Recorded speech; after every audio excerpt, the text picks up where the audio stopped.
touching on the controversy side of things, we've got the handball at Fir Park on the Wednesday night, and then we have all the Hearts fans all the Celtic fans running on the pitch at the end of the game. The game technically doesn't get finished, really, even though it is over. It technically doesn't get finished. And it just adds fuel to the fire with the whole conspiracy chat that, Celtic and Rangers get a lot of decisions their way, and referees, have the decisions that go their way, and they kind of side with them, and the SFA side with them, and they're embedded with them, and all of that. Look, conspiracy theories, right or wrong, we'll never know what the answer is unless there's ever something that comes out about it.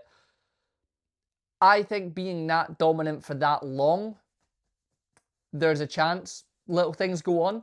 But it's not the players on the pitch for Celtic. It's not Martin O'Neill and the coaching staff. Like, that part of the club has nothing to do with it. They're just doing their job. If there's anything going on higher up, if, again, I say that, then it's higher up people that are dealing with that. And we have to separate the football a little bit from that. And I know it's difficult to do that. But all of that has poured more fuel on the fire.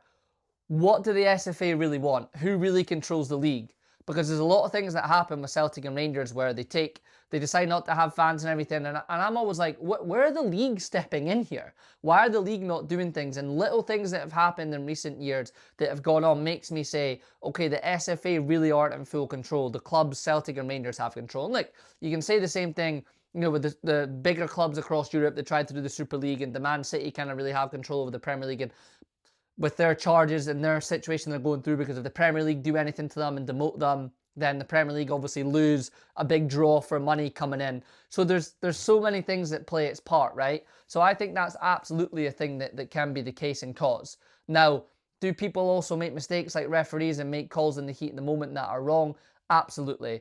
But the culture of Scotland, that's not helped it. And it's a shame, because the whole summer is going to be marred by that controversy in the last week, and then the Celtic fans then going onto the pitch and the game not being called off. Now, some Hearts fans are still going on about it. Well, the game, we could maybe get a 3-0 win, and look at what happened, I think, with Slavia Prague and all that.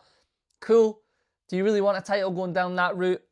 Honest feelings, and it's as shit as it is, if we just look at it on the football thing, Hearts had to go into the Lions Den.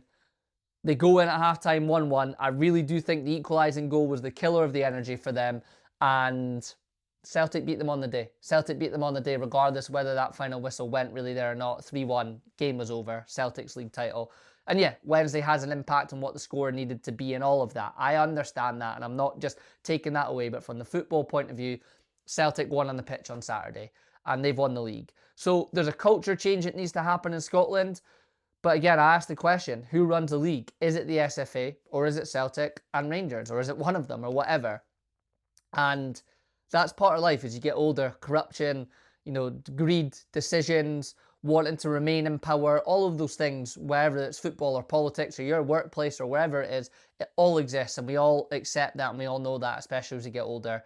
And the only way to change it is to beat it. And I, again, will rephrase this, even though Hearts don't get over the line and lift the title on Saturday, I think they've changed it. I think they've broken down a barrier, and the rest of the league needs to carry on. So this is going to be a long video. There's a lot to touch on, but let me know your thoughts on that. I'm going to split this into 3 parts. This is going to kind of be part 1 and all of that. But let me know your thoughts on just the Scottish League as a whole, all the controversy. Hearts fans, how you feeling? Celtic fans, how are you feeling about it? How are you feeling about everything that's being said about your club? Let me know in the comments. Drop it in there. As always, like and subscribe to the YouTube channel if you enjoy these videos.